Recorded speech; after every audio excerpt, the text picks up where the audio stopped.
Yo, hello tout le monde, j'espère que vous allez bien. Aujourd'hui on se retrouve pour une nouvelle vidéo, on va parler de YouTube. Je reçois souvent des messages de gens qui me demandent comment commencer sa chaîne, comment faire sa chaîne YouTube, comment gagner de l'argent, quelle caméra acheter. En fait, je vais répondre à tout ça, je vais vous donner des astuces, des conseils. Si vous n'êtes pas encore abonné, n'oubliez pas de le faire et de me follow sur les réseaux sociaux à I am Raflo, Instagram, Snapchat, I am Raflo. Bon, ça c'est un sujet qui revient souvent. Comment est-ce que j'ai fait pour commencer YouTube? Comment est-ce que j'ai fait pour gagner des abonnés? Comment créer sa chaîne? Comment gagner de l'argent sur YouTube? Donc on va parler un petit peu de tout ça. Déjà il faut savoir que YouTube c'est pour tout le monde. Parce qu'il y a plein de gens qui pensent que YouTube c'est que pour eux. YouTube c'est vraiment pour tout le monde. Tout le monde peut s'inscrire. À un moment quand tu vas travailler, parfois tu es obligé d'être sociable. Donc là c'est pareil avec YouTube. C'est que quand on vient travailler, parce que pour certains c'est du travail, pour moi c'est un travail. Si tu es timide, tu fais des efforts, tu deviens sociable. Donc ça se passe comme ça en fait. Si tu te trouves toujours des excuses du genre j'ai pas de caméra, je peux pas commencer, sache qu'il y a d'autres personnes qui sont en train de commencer leur chaîne YouTube, de mettre leur première vidéo, de mettre leur vidéo, de balancer, de publier pendant que toi tu réfléchis. Vraiment faut arrêter de réfléchir à 10 000 fois si tu le fais ou pas. Si tu vois que tu réfléchis trop, ne le fais pas. Si tu veux vraiment le faire, alors fais-le. Et franchement, vu comment la politique de YouTube fonctionne tout le temps, c'est encore plus compliqué quand tu vas attendre. Plus tu attends, plus c'est compliqué. J'ai réfléchi 3 ans avant de faire ma chaîne YouTube. Et franchement, je regrette parce que si je l'avais fait 3 ans avant, je pense que je serais déjà encore plus loin. Je peux pas me plaindre parce que franchement, en un an, j'ai eu plus de 100 000 abonnés et je suis encore vraiment reconnaissante jusqu'aujourd'hui. Si vous pouvez le faire maintenant, faites-le parce que vous ne savez pas jusqu'où ça peut vous emmener. Déjà en premier, il faut savoir ce qu'on veut faire. Parce que c'est bien beau de dire oui je vais commencer YouTube, mais si tu sais pas ce que tu veux faire, c'est relou. Moi personnellement quand j'ai commencé ma chaîne, je me suis dit je veux faire de tout. Je ne veux pas que ce soit une chaîne beauté, je veux vraiment que ce soit de tout. Je veux partager mon quotidien, je veux partager ce que je connais, ce que je connais pas. Je veux apprendre aussi, je veux montrer un peu de tout. Je veux donner de moi en fait, je veux raconter mon histoire. Si vous voulez faire de la mode, si vous voulez faire du make-up, mais c'est très saturé par contre. Si vous voulez faire du make-up, ramenez vraiment votre touche à vous. Et une fois que vous avez trouvé en fait sur quoi vous voulez faire votre chaîne, vous trouvez le nom. Vous êtes votre propre marque en fait YouTube. Il faut vraiment que ton nom il te représente en fait. Et une fois que vous avez trouvé le nom, vous lancez votre chaîne, vous allez sur YouTube, vous vous connectez. Ensuite la caméra. Les iPhones de nos jours ils ont vraiment une bête de qualité. Donc vous pouvez vraiment commencer avec un peu, on va dire n'importe quoi. Au niveau caméra, faites avec ce que vous pouvez. Et si vraiment vous avez les moyens, investissez dans une caméra parce que on est quand même en 2018 et les gens ils ont grave des qualités de ouf sur YouTube maintenant de nos jours. Je sais que comme caméra il y a le G7X qui est bien pour les vlogueurs et même pour les vidéos normales. Sinon il y a des réflexes, il y a plein de trucs. Franchement regardez sur YouTube les caméras qui vous conviennent parce que c'est pas forcément les mêmes caméras pour tout le monde. Moi je sais que moi je suis plus réflexe. Quand je fais les vlogs c'est plus compliqué en fait pour moi. Donc il faut que j'investisse dans une caméra vlog. Mais si j'attendais en fait ma caméra vlog pour pouvoir commencer ma chaîne, j'aurais jamais commencé. Mais il faut savoir aussi que vous aurez beau investir dans des caméras, mais si vous n'avez pas la bonne lumière qu'il faut, ça ne sert strictement à rien. Si vous voulez, la lumière ça joue beaucoup dans la qualité d'image. La lumière du jour c'est toujours la meilleure des choses pour filmer. Donc vous vous mettez face votre fenêtre et vous filmez, vous mettez votre caméra là et franchement vous allez voir que le rendu va être net. Même si vous filmez avec un iPhone, achetez-vous juste vous savez les ring lights là. Vous pouvez acheter sur le Bon Coin, je crois il y en a qui vendent sur le Bon Coin, j'avais vu à l'époque.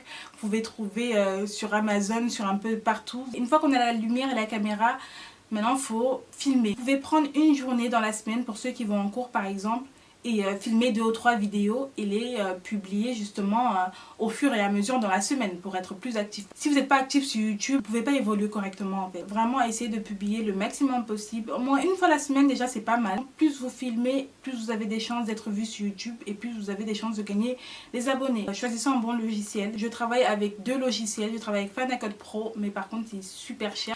C'est 300 €. Je vous conseille de travailler avec Movavi parce que celui-là il est top. Surtout si vous êtes débutant.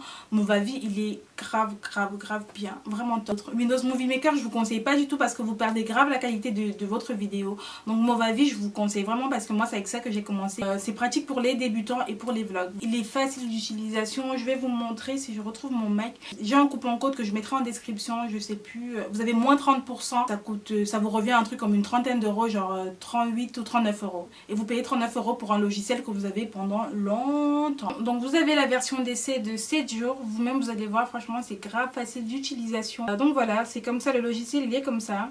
Du coup vous avez importé là pour importer vos vidéos, vous choisissez, vous ajoutez des fichiers, par exemple je sais pas moi, vous allez dans le room tour, on va prendre celui-là et je le mets là. Alors ce que vous faites c'est quoi? C'est que si vous voulez par exemple couper les images qui ne vous plaisent pas, vous appuyez juste sur le ciseau et c'est coupé en fait. Ils ont même déjà des sons en fait, ça c'est top. Je sais pas si on peut entendre. Ça c'est top ça. Ça c'est les battements de cœur. Il y a vraiment de tout en fait. Pour ajouter en fait du peps à ta vidéo. Je sais pas si tu vois comment. Il faut vraiment que ta vidéo elle soit en flic. Donc genre il y a des trucs, il y a des petits bruitages que tu peux rajouter. Ça c'est ce qui est bien parce que sur Windows Movie Maker par exemple il n'y a pas ce genre de truc. Je sais pas, on va faire peut-être celui-là. Ça c'est le clavier par exemple. Il y a plein de trucs en fait. Ensuite, ce que tu peux faire, c'est quoi? C'est qu'il y a la musique, il y a des sons que tu peux prendre directement de là. Bon, c'est bon, c'est bon. C'est pas non plus les sons de Justin Bieber. Deuxième onglet, c'est quoi? C'est les filtres. Bon, si jamais vous entendez un bruit, c'est mon chauffage qui je sais pas ce qu'il a. Ça c'est quoi? Ça c'est les filtres. Du coup, vous avez tous les filtres. Franchement, il y a tellement de filtres. Il y a sélection, favoris, bruit, artistique. Vous choisissez un filtre qui vous convient pour ajouter à la vidéo. Vous pouvez directement soit le mettre sur la vidéo. Et voilà, le filtre il est parti sur ma vidéo. Je sais pas si vous voyez l'effet que ça donne. Mais bon, vous choisissez les filtres qui vous vont parce qu'il ne faut pas choisir n'importe quoi. Ouais, donc je vais annuler ça. Si vous n'aimez pas les filtres, comme moi, vous ne mettez pas les filtres. Donc voilà, ensuite il y a les transitions, c'est vraiment ce qui vous aide à faire en sorte que quand vous coupez la vidéo, ce soit doux, que ça passe bien en fait. Parce que par exemple, il y a, je sais pas, moi, vous pouvez, voilà, je sais pas si vous voyez, genre le cercle par exemple. Vous avez un peu de tout comme dégradé, vous choisissez le dégradé qui vous convient, voilà. Ensuite, il y a le texte que je kiffe. Mais je vous dis pas à quel point je kiffe ce texte, vraiment. Je crois que je vais me faire une intro dessus. Vous avez déjà des intros qui sont faites et qui sont bien faites d'ailleurs. Et je les trouve vraiment trop bien. Par exemple, je vais mettre une musique. Hein. On va voir ce que ça donne. Tout ce qui est texte, tout ce qui est intro, ils te font des intros de malade. Regardez par exemple, j'ai cliqué sur celui-là. Oh là là, magnifique. Là, vous pouvez marquer ce que vous voulez. Studio, je sais pas moi. Bon, je vais enlever là parce que c'est là que ça ne me parle pas. Je vais dire I am Raflo. I am Raflo. Donc I am Raflo et vous pouvez mettre ce que vous voulez. Beauté, lifestyle, je sais pas. Par exemple.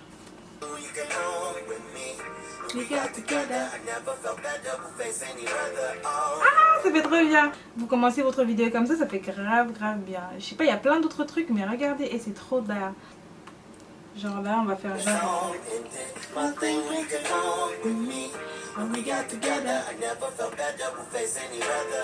Ah, ça fait trop bien.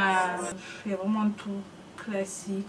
Franchement, vous choisissez comme ça vous convient et puis voilà. Alors, au niveau de là, vous avez la clé chromatique. Qui est très important. En fait, c'est très important parce que c'est avec ça que vous allez modifier votre vidéo, vous allez donner des effets, la couleur, la luminosité, les contrastes et tout ce qui va avec. Donc du coup, vous pouvez aller dans ajustement de couleur directement. Je sais pas moi, saturation automatique, contraste automatique, si vous voulez, hein, c'est comme vous sentez. Mais bon, moi je préfère pas l'automatique parce que c'est toujours mieux de gérer comme vous voulez. Donc je vais dans ajustement manuel. Et donc du coup je vais soit rajouter de la luminosité par exemple. Je sais pas si vous voyez, j'ai grave rajouté là. Soit rajouter un petit peu, baisser un petit peu. Voilà. Vraiment faire plein de trucs en fait. Il y a de saturation pour rajouter la couleur sur vos vidéos. Vous savez les vidéos des petites filles de 14 ans américaines là, comment c'est trop beau, trop coloré et tout. Bah, vous pouvez faire des trucs comme ça en fait avec la saturation. Elle est vraiment bien faite. Sur ce logiciel. Vous avez les tons clairs, vous avez plein de trucs, vous avez le gamma. Le gamma c'est aussi important des fois quand vous n'avez pas beaucoup de luminosité, ça c'est important, ça sert beaucoup. Et voilà, donc vous pouvez gérer, vous gérez tout ça en fait, vous mettez tout ce qui vous va. Une fois que vous avez fait la vidéo, faut arranger un petit peu, peut-être que vous voulez que les couleurs elles soient mieux. Il y en a qui mettent leur vidéo directement comme ça aussi, mais si vous voulez que la couleur elle soit pimpante sur cette vidéo, donc vous avez tout ça. Franchement ça c'est énorme comme truc. On a les ajustements des couleurs là. On a rogné et pivoté, bah, c'est tout dépend si votre vidéo elle est droite ou pas. Ça c'est top ça quand vous voulez ajouter une image sur votre vidéo ou un truc comme ça. Et ensuite on a quoi? On a le panoramique et zoom et tout. Vous savez quand vous faites les zooms en avant sur les visages des gens, là quand ils disent des bêtises, bah, vous pouvez ajouter ça. Ça zoom en fait sur le visage des gens, vous savez quand vous voulez faire le truc pour zoomer là sur les têtes des gens, bah, ça c'est grave pratique. Ensuite on a surligné et masqué.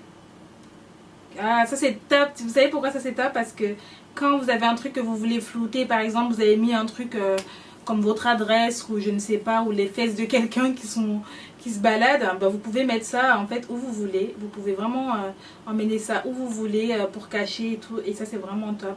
Et vous appliquez. Et du coup dans la vidéo vous allez, vous voyez, vous arrivez vraiment à flouter ça en fait. Et donc on va enlever ça. Et on a la clé chromatique qui est donc tolérée. Ça c'est franchement, ça c'est pas intéressant. Ça c'est vraiment... Enfin pour moi c'est pas un truc que j'utilise vraiment, donc je pourrais pas vraiment vous dire. Et là on a le ralenti en fait qui est top parce que vous savez les petites parties qu'on veut mettre par exemple au ralenti, je sais pas moi, on veut mettre un truc par exemple comme ça. Vous faites la vitesse, vous la diminuez, du coup ça va aller, voilà, ça va plus doucement qu'avant. Regardez comment ça va aller lentement. Vous avez vu comment ça va lentement? C'est vraiment quand vous voulez faire la scène qui court là. Je sais pas si vous voyez comment. Et donc en gros vous pouvez ramener comme c'était avant. Et voilà. Ce qui est bien c'est que vous pouvez exporter la vidéo directement pour la mettre sur YouTube. Vous n'êtes pas obligé d'enregistrer avant et de remettre sur YouTube. Vous cliquez sur charger sur YouTube. Et du coup vous mettez le nom de votre truc. Je sais pas moi, vlog. Non je sais pas moi, on va mettre room tour. Room tour, voilà. Et du coup les balises en fait c'est les mots clés hein. Donc pour ceux qui savent pas, vous mettez je sais pas moi, vous effacez, vous mettez room tour, room et tour. La description, voilà, vous mettez en 1080p. Vous laissez comme ça et vous faites charger. Et continuez à poster parce que c'est pas en postant une fois que votre vidéo va vous aider à avoir des abonnés. Postez plusieurs fois, le maximum que vous pouvez. Si vous pouvez 2 fois par semaine, 3 fois par semaine. Si vous pouvez pas 1 fois par semaine, c'est déjà bien. Pour la monétisation, c'est un peu compliqué maintenant parce que comme je disais, plus vous attendez, plus ça va être compliqué. Donc en fait c'est compliqué, pourquoi? Parce que maintenant il y a la nouvelle politique de YouTube comme quoi pour pouvoir monétiser sa chaîne, il faut 4000 heures de visionnage. Donc ça veut dire qu'il faudrait que pendant 4000 heures, les gens ont regardé vos vidéos. Je sais que ça a l'air dur comme ça, mais franchement c'est rien du tout. Et aussi il faut avoir 1000 abonnés minimum. Donc avant de pouvoir monétiser sa chaîne. De toute façon je vais vous dire la vérité, la plupart des youtubeurs ne comptent pas sur la YouTube Money. On ne gagne pas forcément beaucoup avec la monétisation YouTube. La plupart des youtubeurs ils gagnent leur argent avec les partenariats. Que ce soit sur Instagram, quand vous voyez des gens aussi sur Instagram. Ne comptez pas trop sur la YouTube Money. Vraiment faites des vidéos et un jour vous allez voir que vous êtes monétisé. Vous pouvez commencer à gagner de l'argent avec votre compte YouTube à partir de... Moi personnellement c'est à partir de 10 000 abonnés déjà que j'ai commencé déjà à me faire de l'argent. Et quand vous êtes à l'école ou bien même que vous, je sais pas, vous travaillez, que vous avez un complément de 200 € par mois sur YouTube, avec 10 000 abonnés, vous êtes bien. Ne comptez pas du tout sur la monétisation YouTube parce que c'est pas vraiment ça qui va vous faire gagner de l'argent. C'est plus les partenariats, que ce soit sur vos réseaux sociaux. Il faut alimenter aussi les réseaux sociaux, Instagram et tout ça. Je sais pas moi, avec les liens d'affiliation. Aussi avec les liens d'affiliation, ça veut dire quoi? Que peut-être qu'ils ont des codes qui vont vous donner, qui vont les aider à gagner plus d'argent. Mais ça ne veut pas dire que tous les codes qu'ils vous donnent, ils gagnent de l'argent dessus. Non, parfois ça peut arriver qu'on aille contacter une marque et on leur demande... un coupon code pour nos abonnés parce qu'on veut faire une vidéo sur leur marque et ils nous donnent un code tout simplement. Donc voilà, je pense que je vous ai tout dit. Si vous avez d'autres questions, n'oubliez pas de les mettre en commentaire. Dites-moi si vous avez une chaîne YouTube, mettez-les en commentaire que je puisse aller voir. Ou alors dites-moi si vous n'avez pas encore de chaîne YouTube et que vous pensez à le faire, qu'est-ce qui vous bloque, quelles sont vos peurs, quelles sont vos craintes. Dites-moi ce que vous pensez dans les commentaires par rapport à YouTube. Je vous fais des gros bisous, on se retrouve à une prochaine vidéo. Bye.